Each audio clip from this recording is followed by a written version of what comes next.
રાજકોટના ભાયાવદરમાં થયેલા ભાજપ કોંગ્રેસની બબાલ બાદ પાલિકા પ્રમુખે સર્વ સમાજની શાંતિ સમિતિની બેઠક મીટિંગની આયોજન કરાયું હતું। દરેક સમાજના આગેવાનો ઉપસ્થિત રહ્યા હોવાની વાત પાલિકા પ્રમુખ રેખાબેન સિનોજિયા દ્વારા કરવામાં આવી હતી। ભાયાવદર લોહાણા સમાજ ખાતે યોજાયેલ બેઠકમાં સર્વ સમાજના અંદાજે 300 થી 400 લોકો જોડાયા હતા। ભાજપના આગેવાની દ્વારા મીટિંગમાં કોંગ્રેસ અને તેમના આગેવાનો પર પ્રહારો કર્યા હોવાનું સામે આવ્યું છે। ભાયાવદરની શાંતિ બગાડવાનો અમુક લોકો દ્વારા પ્રયત્ન કરવામાં આવતો હોવાનું જણાવ્યું હતું। જે કેસની ગુજરાતી સાથે અર્શી આહિર ઉપલેટા।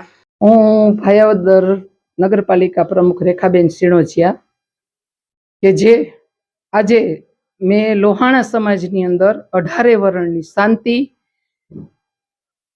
ની બેઠક બોલાવેલી, કારણ કે જે ભાયાવદરની અંદર એક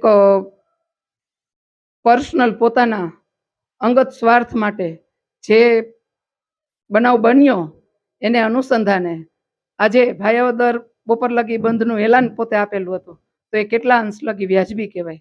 બીજું કે ભાયાવદરની અંદર 18 વર્ણ શાંતિથી જ રહે છે અને કોઈને કોઈ કારણોસર કોઈ બાબતથી કોઈ એવું હોતું નથી ને બનાવ બન્યો જે એ પર્સનલ હતો એનો, તો એ ભાઈને જ્ઞાતિના વાળા કરાવવા છે અને સામસામે જ્ઞાતિ કેવી રીતના થાય ને ભાયાવદરની અંદર શાંતિનો ભંગ કરવો છે।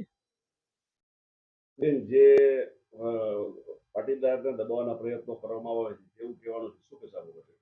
એ તદ્દન ખોટી વાત છે। હું પણ એક પાટીદાર સમાજમાંથી જાઉં છું, તો આ ભાઈને જો કાં પાર્ટી વિરુદ્ધ લઈ જાઉં ને કાં જો પોતાના અંગત સ્વાર્થ માટે કે જ્યાં ન બને તો સમાજ ઉપર નાખવું છે, એટલે આ ભાઈની માનસિકતા જેવી છે।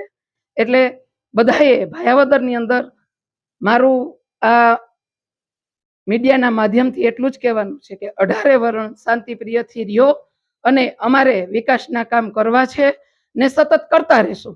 મારું નામ નીરજ મકવાણા છે અને હું અનુસૂચિત સમાજમાંથી આવું છું અને આજે લોહાણા મહાજનવાડી ભાયાવદર ખાતે શાંતિ સમિતિની બેઠક મળી હતી। તેમાં દરેક લોકોએ શાંતિ માટે અને બધા હળીમળીને રહે તે માટે સંકલ્પ કરેલો છે અને આ નયનભાઈ જીવાણી દ્વારા બંધનું એલાન આપ્યું હતું અને તેને પોતાની અંગત અદાવતને રાજકીય રંગ આપેલો, તેનો લોકોએ બહિષ્કાર કરીને ફિયાસ્કો કરી નાખ્યો છે અને આ ભાઈએ જ્ઞાતિના વાડા કર્યા છે તેને લોકોએ તદ્દન નકારી કાઢેલ છે।